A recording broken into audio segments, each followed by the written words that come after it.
I look at this business as like an escalator that is going down, but you're trying to go up.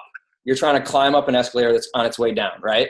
So I knew that in order for me to have success, I had to get to the top of that escalator. And then once you get to the top of that escalator, you're on flat ground and you can run full speed.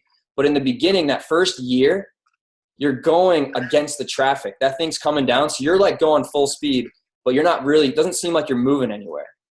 So what happens is you start to get discouraged because the results don't come as fast as you want to in the first year. And you might get halfway up the escalator, and then all of a sudden, like, life gets in the way. For me, life got in the way. I made excuses. I said I didn't have time. It was my busy season with tax season, whatever happened. And I just gave up. I stopped being consistent. And what happens when you stop moving on an escalator that's going down? What happens when you stop moving forward? It brings you all the way back to the bottom. All the way back to the bottom. And the few coaches I had that had joined me, that had got on the escalator with me, they stopped because they saw me stop, and they went all the way back to the bottom. And I did that. I got on that escalator and went back to the bottom probably like 3 or 4 times.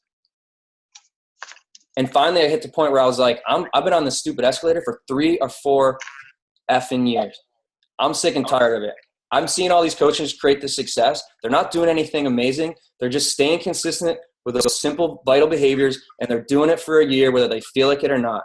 And they're making time whether they have time or not. So I'm getting back on this escalator this time, and I'm not getting off until I get to the top. And I got back on, and I stayed consistent for a full year. And what happened when I had that attitude of like, I'm getting on this escalator and I'm not getting off, people noticed that.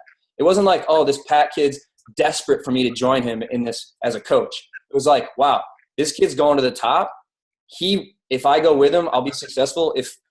If I don't, he's going to go and be successful without me. He doesn't need me. So I'm either going to join him and go with him, or I'm going to get left at the bottom.